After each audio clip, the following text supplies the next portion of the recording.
Hello and welcome to this episode of the World Discord podcast. I am one of your co-hosts. My name is Joel Ostrow. And I'm your other co-host, Brian Endless. How you doing today, Joel? I'm doing all right. How are you? Good. I actually haven't seen your face for a week, which is kind of nice. It's been really nice not to see you. Excellent. See you next time, folks. Oh, no. Yep. I think our guest might be disappointed at that. Or actually, he might be relieved. Hey, so we're done with our two rather long detours, our fascism series and our Who Benefits series, and we're back to World Discord with guests, hopefully frequently. Today we're going to be talking about climate change and hopefully delve into the different causes and consequences and what's happening around the concept of climate conflict.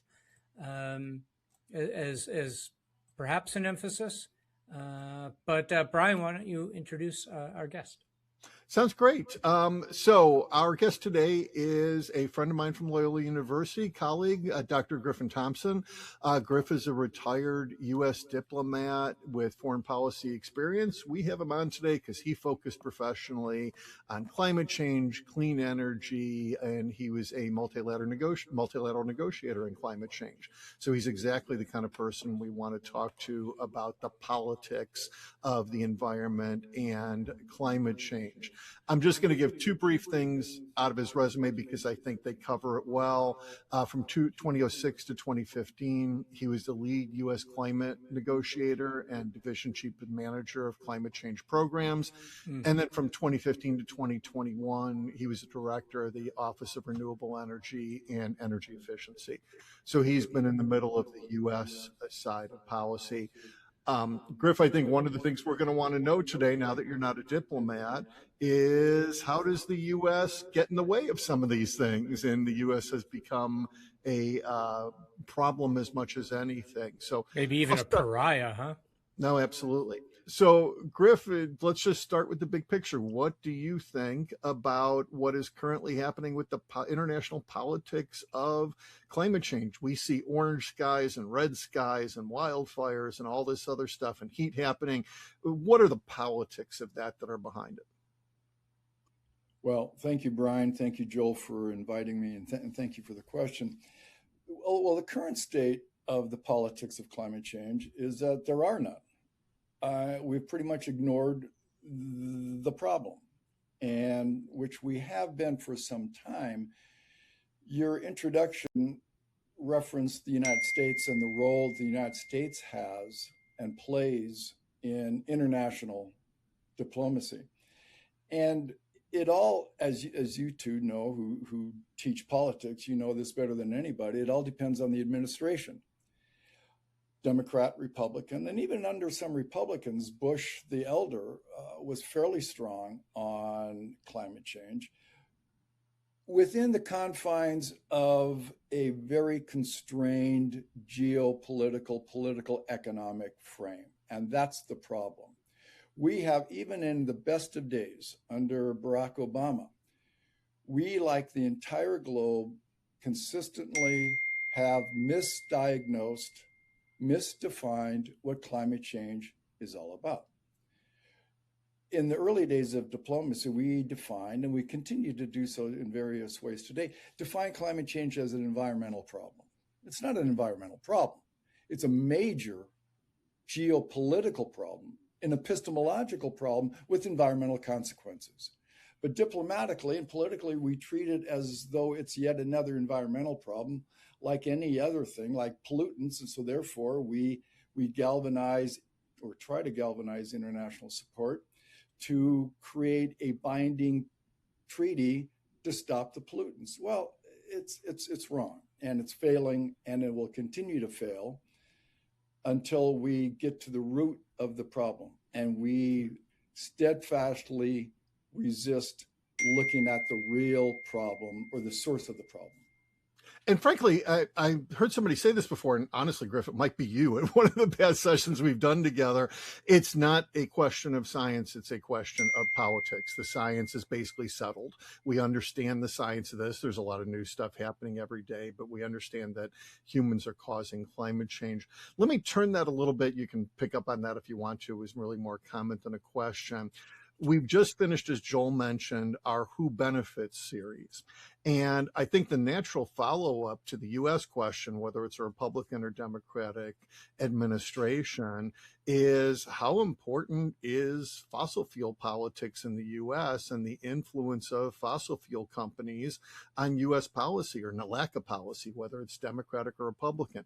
Is that what's driving our non-policy, or is it something besides that? Good question. It is something much deeper than that. Fossil fuels is simply a manifestation of the behavior that is required by and facilitated by corporate capitalism. And so we love to use fossil fuels as the scapegoat. The environmentalists, the left, love to point the finger on fossil fuels. If we only got rid of fossil fuels, everything would be okay. Well, no, because we'd still be living in a capitalist society that requires, by its nature, constant growth, infinite growth, wealth accumulation. Even if we went totally renewable energy, we would still be in the same problem because we would still be enslaved in a system that will survive only if you and Joel and I and all our family and friends continue to buy crap. And that's the problem. Well, that's true. I'm sorry to interrupt, but that would still address climate change, though, right? Well, how are we going to get that? Like the rest of the society would suck, but yeah, it would reduce greenhouse gas emissions to a certain extent. Yeah, but the problem would still be how are we going to grow? And we have not been able to decouple economic growth from greenhouse gas emissions. And so that's the real problem. But so yes, fossil fuels are an easy target, but they don't constitute all of the sources of greenhouse gas emissions. Manufacturing, a lot of other sectors do.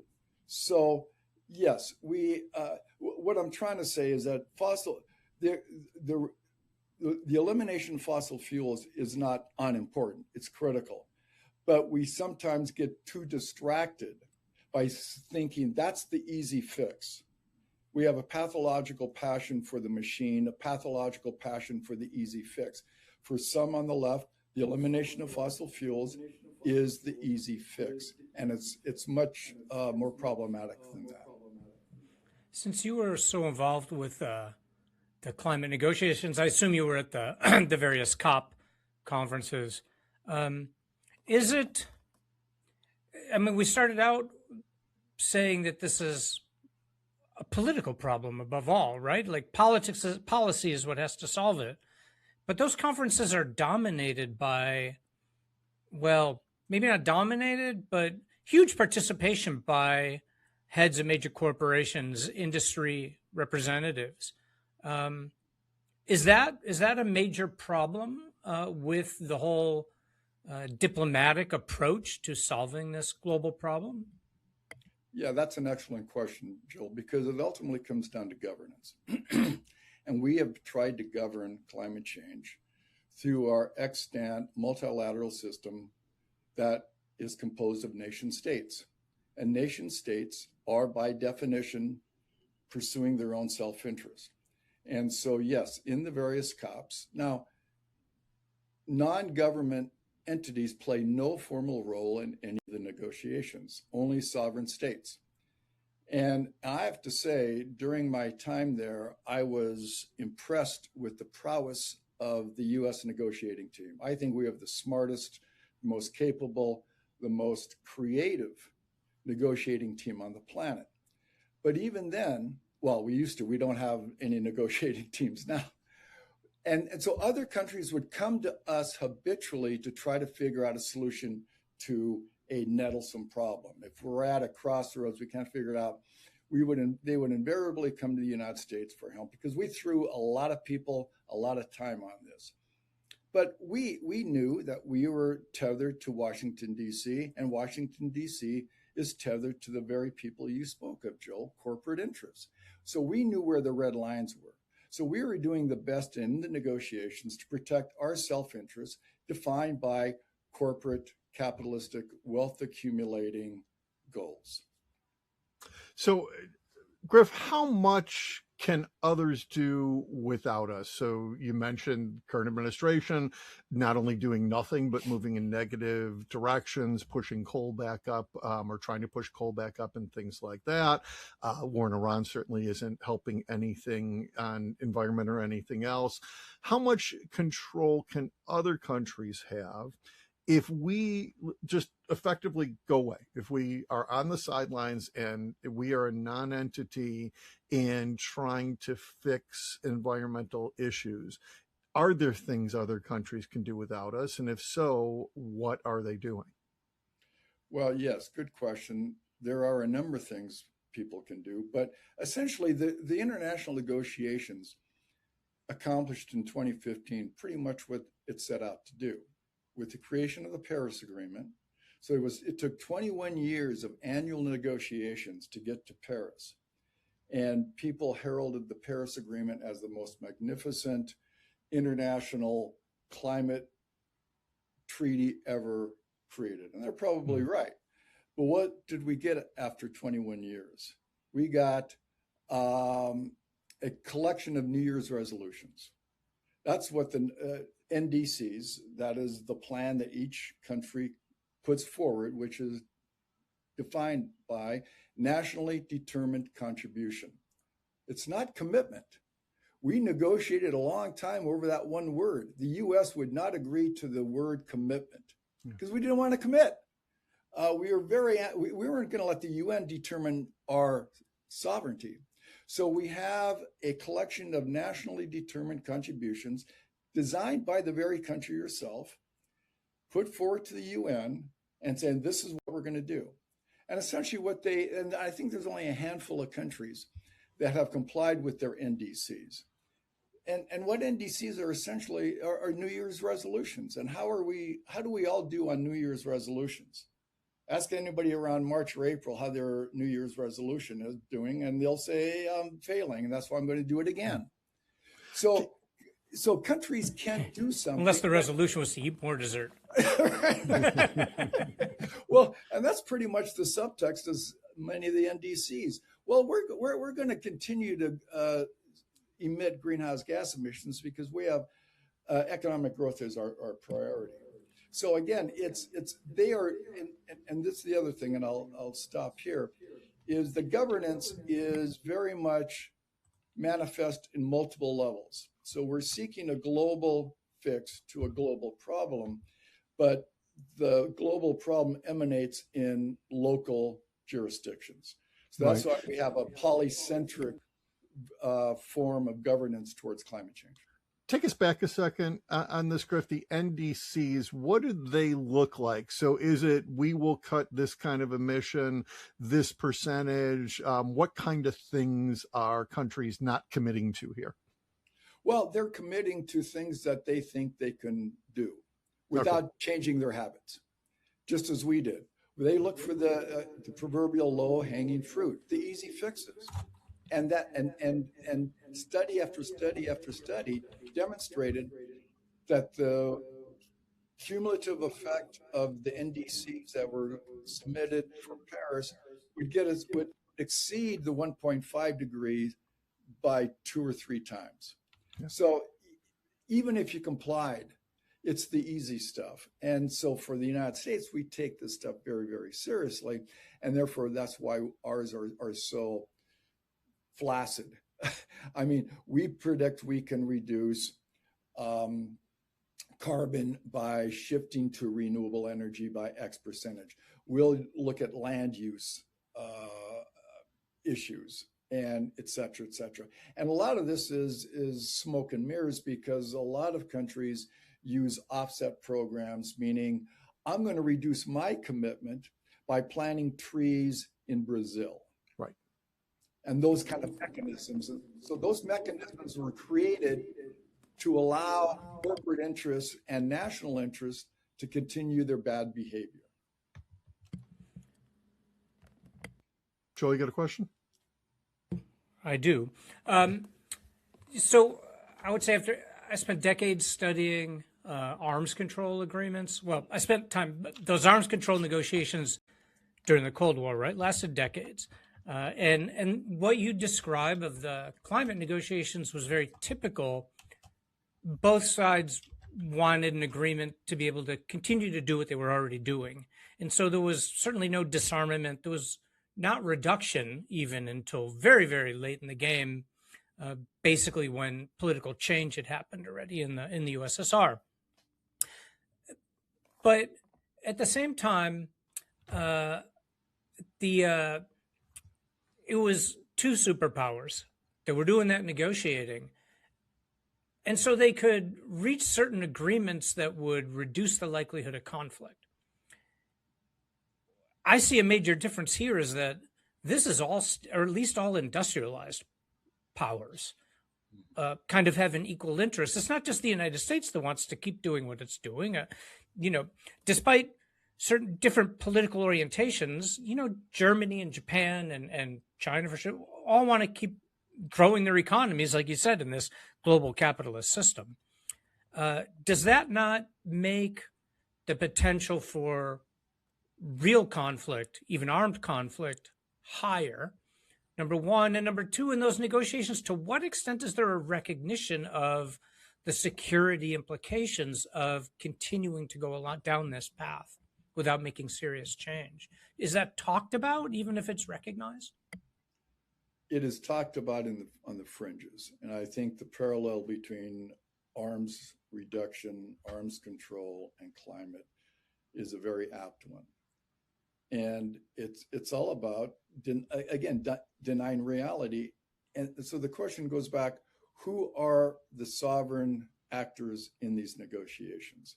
And so this begs the question of the viability of a planetary governance structure that is defined by sovereign individual nation states. And I would argue that the time of the nation state is over. Nation states can no longer achieve what they presumably were created to preserve: security for one thing, economic growth. Well, we're showing that, climate change is simply a symbol of our bad behavior, our bad economics, and our bad political structures. So this is, you remember the global financial crisis when Obama entered office, and Rahm Emanuel, former Chicago mayor, was his chief of staff. And he famously said, I think, quoting Winston Churchill, never let a good crisis go to waste. Yep. And that's where we are now, both with AI, frankly, and with climate change. This is an opportunity. It's a challenge to restructure, redefine, and reframe our political and economic sphere. Because I think, Joel, back to the arms negotiations, same with climate change, we start at the wrong point. We started with science in climate change to try to figure our way out of it. We never asked the fundamental question, who do we want to be? What kind of society do we want to have? And then figure out the institutions and the economy that'll get us there. We ought to act like the Amish. What kind of community do we want to be? And let's figure out the institutions and the structures and the systems that'll get us there. We always presume. That's why we love markets, because markets don't wag fingers. Markets depoliticize every issue because the free marketeers think that markets rise phoenix like out of the desert. There are social constructions, but they say, let the market decide, meaning we don't have to inject ourselves politically. So our denial of politics, our belief in technocracy, what Pope Francis refers to as the technocratic paradigm, has blinded us to the opportunity and, in fact, the need to ask those fundamental questions that lies at the heart of the Greek culture, the Christian culture, the Hindu culture. Every indigenous religion, every indigenous culture starts with the fundamental question of who the hell are we? Who do we want to be? So you just raised at least a dozen questions here. So let me see if I can get one or two of them in. There was so much good stuff that you were saying there. First, not something you directly talked about, but I think it's important. When we look at the never waste a good crisis, we've got the wildfires going on in Canada right now. And the answer from the Trump administration, and this has been an answer from the US side before, at least under Trump, if not under others, is the Canadians have screwed up by not doing their correct slash and burn and getting rid of the dead forest and things like that. And honestly, that might be a tiny part of the problem, and that might be the proximate cause at the very, very end that has made these wildfires worse. But these wildfires exist because of long-term climate change, because of shifts in climate patterns, because of drying out of forests, because the winds are now coming down from the Arctic toward us and blowing everything in. And all of that is a piece of this. And yet, what we just heard 2 or 3 days ago was Donald Trump going back to sovereignty and saying, we're going to put tariffs on Canada for doing this. And tariffs are Trump's specific answer to everything. But again, is that just the old way of thinking? And how much are we seeing that old way of thinking still being in there, that this is a sovereign state question as opposed to something that needs to go beyond sovereign states? Because in a lot of this practical stuff, it looks that way. You can go back to acid rain in the 1970s, 80s, whenever that was there. A lot of times the countries get blamed instead of looking at the more basic question. Yeah, I mean, it's the same old politics, the same old mindset. And so until we change our mindset, whether it's Trump's tariffs or simply offset markets and the whole facade of green capitalism and sustainable growth, those are all Potemkin villages hiding what the real beneficiaries of this. And so your series on who benefits is ask the exactly right question. Cui bono? Who benefits from all this? It's not you and me. It's but in part, if you have portfolios, financial portfolios, yeah, you're probably profiting, and unless you're diligent enough to really disaggregate and look for only sound investments, green investments. But even that's a gimmick. It's greenwashing. So, but again, so it gets all these issues. This, many people say we're in the midst of a poly crisis. So we've got pandemics, we've got biodiversity loss, we've got climate change, we've got great social inequality, and this is where Pope Francis's encyclical of 2015, Laudato Si, is so magnificent. I've been doing climate change for over 30 years. I've not read anything nearly as good as Pope Francis. Because what Pope Francis did is what Dwight Eisenhower said he always did. Eisenhower said, whenever I can't solve a problem, I always make the problem bigger. I've never been able to solve a problem by making it smaller, but if I make it bigger, I can see the connections. I can see the systemic whole. And that's what Francis did. Francis said, listen, if you want to solve climate change, well, you got to look at the source of climate change. And the source of climate change is the same source of economic inequality and social injustice. All three are combined. Everything is related. And so we continue to be shackled to a Lockean Enlightenment view of reductionism that is still working on Newtonian physics where everything is atomistic. And we need to get into the quantum era of Pope Francis's integral ecology. Everything is connected. So whether it's arms control or whatnot. And so this gets, for me, and this is my latest passion, is how do we control our political process? I'm of the opinion that elected representation as a system is morally and intellectually bankrupt. Elected representation no longer works. We need to go to sortition. As William F. Buckley, you guys remember William F. Buckley, the father of American conservatism, he said, I would much rather be ruled by the first 1,000 names in the Manhattan phone book than the Harvard faculty. Now, Some of that maybe because he was a Yale graduate. He didn't like the Yale professors that much either, to be honest. True, exactly. But his point is, and this is the idea of sortition, back to Aristotle, back to the Greeks. They had belief in the common person. And so we need to get back to citizens' assemblies.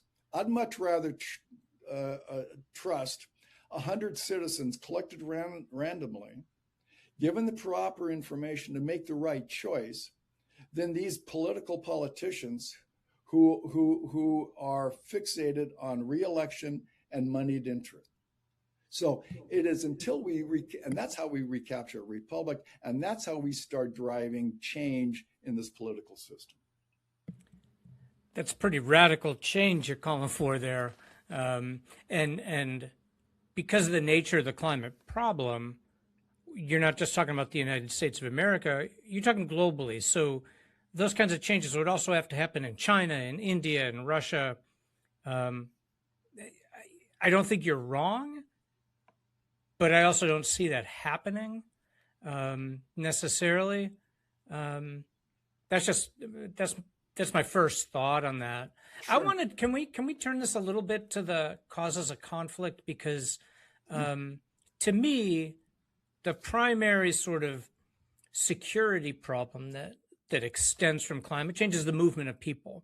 Yeah. And it's no coincidence that immigration is has been used as such an enormous wedge issue in driving anger. I don't know how much of the immigration to the U.S.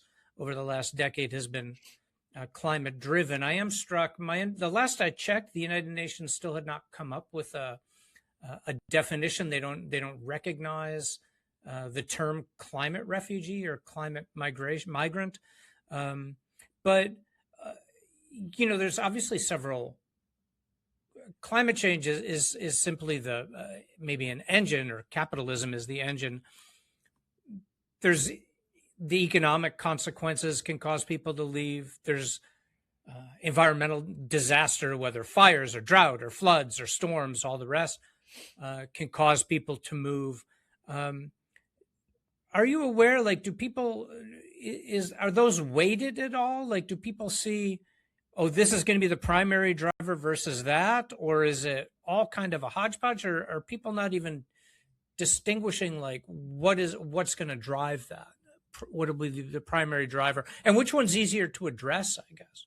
Yeah, that's a good question, but a difficult answer to provide. I don't think people talk about climate immigrants and climate migrants and climate victims, and I think you're seeing that in parts of Africa, parts of Asia, and I think Europeans would be more sensitive to that than certainly the Americans. Americans, I think our migration is due more to economic deprivation and political risk in home countries. But I wouldn't doubt that there'd be some climate migration involved here. But now with this administration, of course, there's no migration. And not just migration, right? The Syrian civil war is widely attributed to 4 consecutive years of drought. So I guess conflict more generally. And also in the future, we're going to see some in places like Florida and potentially California, where we get climate migration out of the regions that are most affected. Well, and people are going to have to move, right? And you raise a good point on the West. Look at all the water crisis that the Western states can't figure it out. So there are going to be water wars, as there are parts of Ethiopia and Eritrea and that basin in Africa. So you're right. Prolonged droughts will create increased conflict. But so again, we do a miserable job in tracing back the antecedent conditions that fuel those sorts of conflicts. And we look for the easy fix, and we are bound to solutions that require as minimal change, behavioral and institutional change as possible. So if we keep denying the fundamental root cause of this, we are never going to solve the problem. So that actually reminds me, have you guys both seen the episode of The Newsroom that deals with climate change? If you haven't, go out and see it. I show this in my classes when I'm talking about climate change. It is a climate scientist from a U.S. scientific organization who comes on this news program and, drama. And he basically starts the whole conversation by saying, the host says, how's climate change going? And he says, oh, we've destroyed the earth already. And the host keeps trying to get him to, well, is it really that bad? Is there any hope? No, if we would have started 20 years ago, there might have been hope, but there's really no hope now at all. And what I want to go back to something else you said earlier, because I've now heard this from a lot of very real sources, including the UN Secretary General, including various people on the climate side. You mentioned that 1.5 number, where if we increase the world temperature of the oceans by more than 1.5 degrees, that we are creating indelible harm. And the fact is, I've now heard us go over that indelible harm number at least 5 or 6 times, probably more like 10 or 12 times in the last 20 years or so. And we're at the point where the UN Secretary General said about a year ago, effectively, that we're past the point of no return. Let's, first of all, do you see it that way from what you know of the science? And second, if that is true, what should our politics look like now? Because just because we're past the point of no return doesn't mean we're dead. It means that we need to take different kinds of actions to solve the problem as opposed to the earlier actions. So how do you view kind of the apocalyptic view here? Well, I don't know if I would, thank you for the question. I'm not sure if I'd put myself in the apocalyptic camp. It's awfully close. I mean, things are dying. I mean, look. Yeah. and that was the problem, Joel and Brian. When we were talking about climate change 10 or 15 years ago, people would say, "Well, it's off." We would be talking about 2050, and don't worry about it. Well, now it's hitting us in the face, and now we can no longer deny it. And so the deniers back 10 years ago, first there's several stages of denial. One is climate change isn't happening. Second stage is, well, it's happening, but it's natural. Number 3, well, yeah, okay, climate change is happening, but it's actually a good thing. Look at warmer temperatures will increase agricultural yields in certain parts of the area. Stage 4 is, well, it's too expensive to fix. And stage 5 is, we have the technologies to fix it. So now we're focused on geoengineering. So, and more directly to your point, when we're talking about climate change and we do this in the negotiations, we normally divide the solutions in 2 different camps: mitigation and adaptation. Mitigation is, how do we mitigate, stop, curtail the emissions of greenhouse gases? Adaptation is, okay, how do we adapt to the effects of climate change? For the last 15 years, 20 years, we were focused on mitigation because we thought adaptation was so far in the future. Well, guess what? I think adaptation is now taking over a lot of the space. So we're seeing a lot of urban planning. We're seeing a lot of agricultural research on how do we shift out the crops based on new weather patterns. How does our infrastructure, our architecture affect and respond to flooding, wildfires, et cetera? So we still can't deny or ignore mitigation, but I think we're going to be spending a lot more time on seawalls and adaptation issues. But again, these are all Band-Aids. And as long as we keep consuming and buying crap, I mean, U.S. greenhouse gas emissions numbers look pretty good because we've offshored our emissions. We let China manufacture our crap now. We buy all the plastic and all the crap that China manufactures. So China's numbers look bad, although they're coming down relative to certainly in the past. But that's because they have taken on our manufacturing burden. Yep. So I want to add something to that and then give Joel the next question. One of the things I think mitigation adaptation is a great way to look at it. Thank you.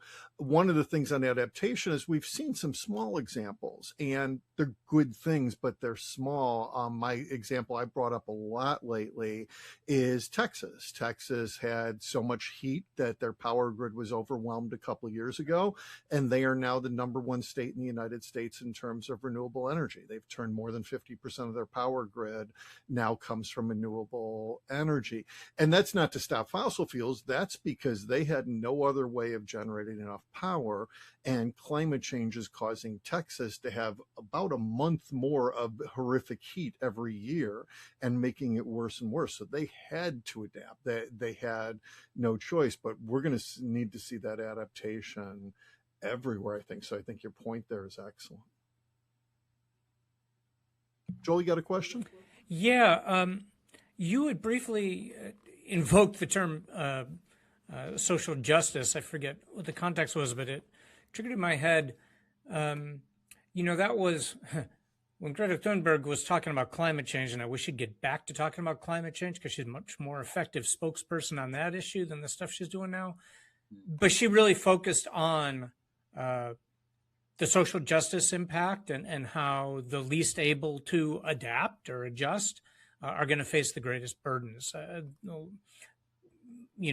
Poorer individuals and less well-off countries, lack the resources to adapt that millionaires and billionaires do. A millionaire with a mansion and a yacht in Miami can move wherever that person wants to move, but someone who's a server at a Denny's living in Miami faces much graver challenges. How do you see that concept playing out going forward? What are the political implications? Because rather than, you talked about the Paris Climate Accords, and, some experts like James Hansen, for example, really condemned it as not really addressing the problem. And I think in many ways you agree with that. It was a small step, but nobody's really addressing the inequities as far as I can tell. How do you see that playing out going forward politically, whether at the level of international institutions or bilateral actions? Like, where do you see that headed, given, with all the AI data centers and everything, we're not going to stop guzzling fossil fuels, so the situation isn't likely to get better? What do you predict? Well, I'm going to come back to something you were suspect of. If we keep going the way we're going fucking nowhere, okay? We're not addressing social justice. People don't care. Look at Chicago. Where do they try to put all the dirty plants, all the waste disposal? It's the marginalized. That's extractive capitalism. There's always an elsewhere. And so our I'm not looking to our representatives in Washington to solve that problem. So again, I go back to something radical, something revolutionary, but yet still in the spirit of the founding of this country. Our founding fathers gave us, and they knew it, an oligarchic system because they didn't trust the people, because after the Articles of Confederation, which brought us as close to direct democracy as we're ever going to get, it was chaos. So they needed a filter, and they thought only smart white guys could protect us. But the founding fathers are great human psychologists. They knew that everybody had opinions, passions, and interests. And there's two ways of venting those opinions, passions, and interests: politically and commercially. So they said, hey, all you great Americans, you worry about making money. Capitalize on this land. Leave politics to the experts. Well, now that's what we've done. They wanted to marginalize engagement. But since in the last 12 years, there's been 1,000 citizens' assemblies around the world, including France, which holds a climate citizens' assembly. Michigan held one on COVID. So poll after poll demonstrates that people want climate action. So why don't we hold mini publics, sortition, citizens' assemblies in local communities saying, what kind of action do you want? How do we get out of this change? And informed by experts, John Dewey, the great father of American pragmatism philosophy, said, it is the person who wears the shoe that knows where it pinches. Yet that person needs a cobbler to fix the shoe.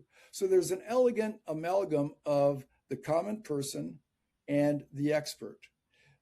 The experts are leaving us in the gutter these days because there's not enough resentment on the ground. So, Joel, a simple answer: I see it going nowhere. But if you let the people talk, I think most people care about their neighbors, and that's you both of you teach in Catholic universities. This is basic Catholic social teaching: solidarity, common good, personalism, and the principle of subsidiarity.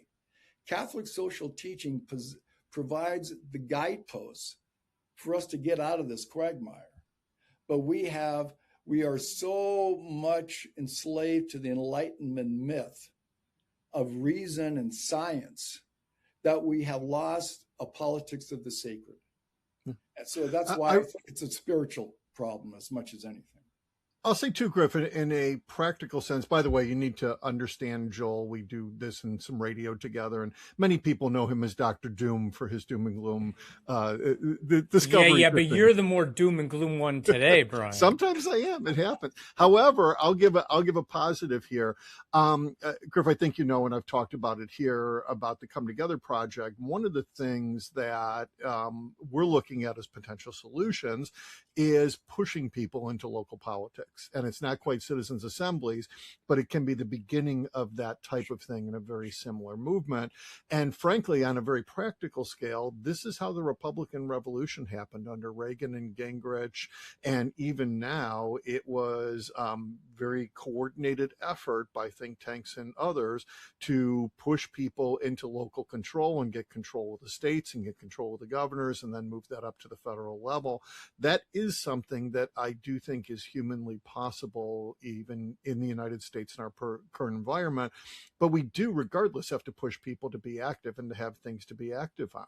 And getting into local government might be a starting point for that. So I like the Citizens Assembly idea. I'm not sure it's a first step here, but it's certainly something that, conceptually makes a lot of sense.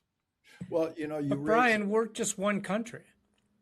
Right? Oh yeah. Even if we achieved all of that in the United States, you're not going to make a dent in the problem of climate change. You know what, though? A lot of people follow us. A lot of people, if we make a positive example as opposed to all the negative examples that we make, I think we would get a lot of countries supporting us. Griff, go ahead. Jump in here. Well, no.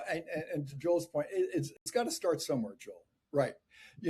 Again, I keep coming back to Karl Marx. Philosophers to date have simply interpreted the world. The need is to change the goddamn world.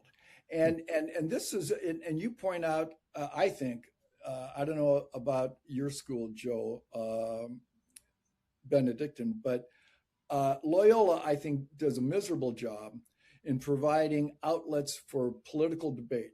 We should have a debate about your approach, getting more people involved in local politics, and sortition. I mean, students are, you guys know this better than anybody.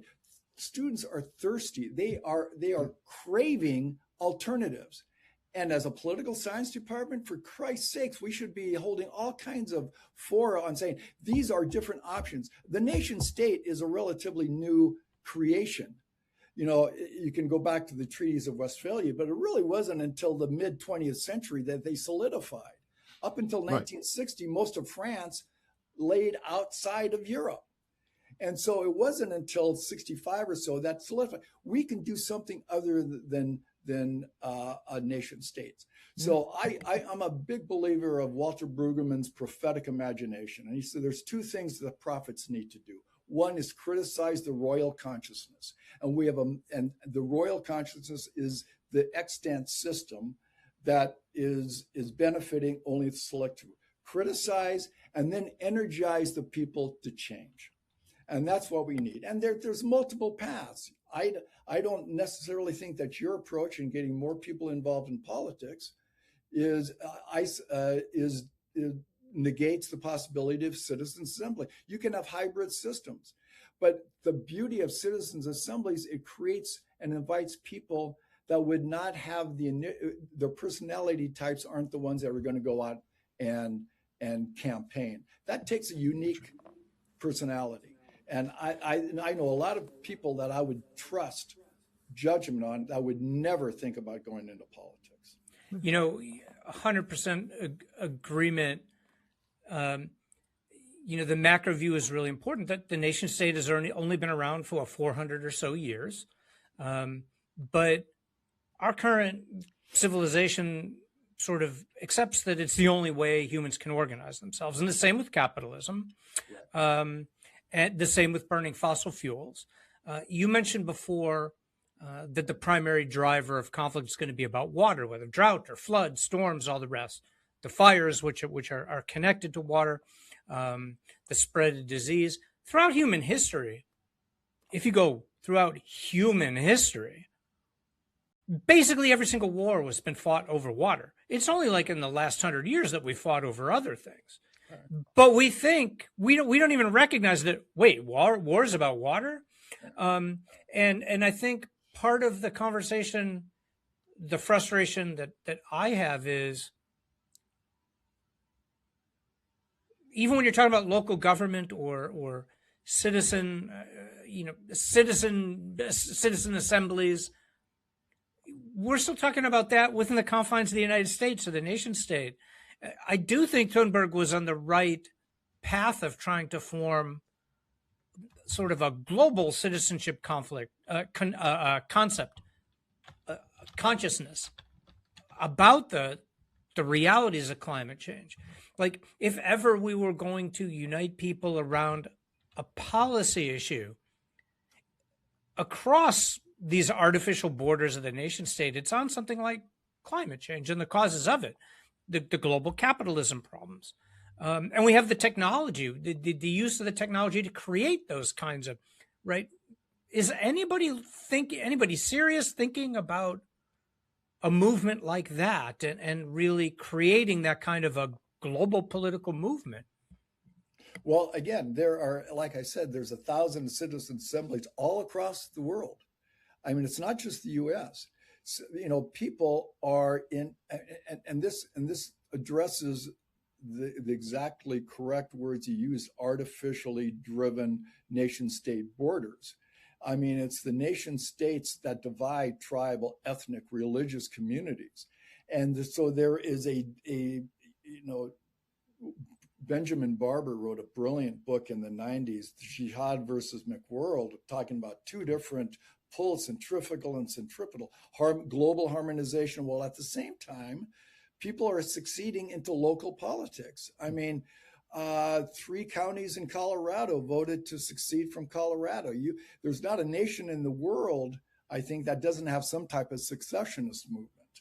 So there is that movement of neighbors and communities, and they just need tools to figure out how to get through this. So yes, United States is just one country, but there is a yearning, there's an appetite, there's a hunger throughout the world for autonomy, for dignity. And this is where I think the church, in union with every other religion, indigenous and otherwise, needs to step up to the plate, because they possess the ingredients of how to get us out of this liberal, democratic, communist nightmare. And the extreme economic inequality is the flip side of that same coin of this sort of global capitalist system run by a few hundred super wealthy people, essentially, right? Those two things together might be able to unite that kind of movement. See, Brian, I'm not gloom and doom. You're taking my side today. Well, let me go ahead. No, please. I was just going to say that you're seeing more and more. I mean, it used to be where it was easier in our country to deny the existence of God than to challenge the sanctity of capitalism. You told somebody that I don't believe in God, and they just shrug their shoulders and say, yeah, it's bad shit happens. But if you said capitalism is bankrupt, they start hyperventilating. But in the last 5 years, 3 years, you're seeing a lot more talk about degrowth, post-capitalism. People are starting to wake up. People are figuring out they're getting screwed. And the whole myth, capitalist myth is if you work hard, Joel, you'll be a rich man. Hard work will determine your wealth. Well, if that was the truth, every African woman would be a millionaire. Okay. And every single mother in the South Side would have stock portfolios triple most rich people. Hard work doesn't give you crap in most places. So people are awakening to that realization. We literally Brian, just when talked did Griffin take your class? Exactly. We he literally brings just up talked Marx, about this. smashing capitalism. Literally just talked about this in the last episode, and I talk about it in my capitalism class all the time. But 10 years ago, I was a conspiracy theorist, and very few people would have known of any of this. Now I walk into a class and start talking about some of these things, and they're like, yeah, so what else is new? It's just perfectly normal stuff. Let me take us in a different direction. Let's go back international for a minute, because something that I've seen that is quite interesting, I think, if you go back to climate discussions 15 or 20 years ago, one of the primary United States negotiating points that I always heard in public was, well, we can't change if everybody else isn't going to change, and China's not going to change, so we don't want to unilaterally give that up, whether that was true or not. But now what we've seen in the last 10 years is we've done a complete 180. And now China is the leader in terms of making and exporting renewable energy resources, whether it is solar panels, batteries, all the things that go with renewable energy. And they have, to me, really, in some ways, created the AOC Bernie green economy, where they've figured out how to make big profits off of going green. So they've kind of tied those two things together. Do you see that same thing there? And how significant is that for politics in the future and economics, and for green energy, renewable energy in the future? No, I think you're absolutely right, Brian. China has really transformed the global landscape on so many different levels. And in fact, we had one of the reasons we were able to achieve the Paris Agreement, as feeble and as inappropriate and inadequate as it is we, months before Paris, we established a bilateral deal with China. And so at that time, we were much more amenable to working in collaboration. In my office, the Renewable Energy Office at the State Department, we had an incredible bilateral relationship with China. China was starting to really ramp up their renewables on wind and solar, but yet their electric grid was incapable of integrating the wind, and they couldn't figure out how to do it. We had figured that out technically and in terms of regulation in the United States. So we sent experts to China to show them how to integrate your wind into the system. Well, then Trump was elected. And of course, China became the bugaboo. And so my boss, a political appointee, came to me and said, Griff, why are we spending money in China, helping them? They're our enemy. And why don't we make more solar panels in the US? I said, well, two things. One, we're helping China because we want them to be good actors environmentally. And guess what? They have a Belt and Road Initiative. They are going into countries around the world, exporting their business models into their countries. Our commercial sector in the United States would much rather have them export US-friendly business models so we can compete than their inadequate China models. So not only are we doing an immediate good, global good to reduce greenhouse gas emissions in cooperation with China, but in the long term, for our commercial American interests, we want China to be the apostles of US energy policies around the world. Again, the Trump people didn't get it. In terms of the solar panels, he kept saying, damn it, Griff, we need to force our companies to sell more solar panels. I said, why? China is giving us very inexpensive solar panels. A solar panel, the hardware of a solar system is only about 20% of the cost. The rest of the cost is software, project management, financing, three areas that the United States excels in. Let China manufacture and sell cheap solar panels, and we should come in with the software, the balance of systems, the batteries, and we'll make more money. But people only see the hardware. They don't see the entire, again, it was a reflection of the lack of systemic thinking. And so, but you're right, China changes the game. And as we recede, as we step back from the international negotiating table, guess who's filling the gap? China. China's stepping up.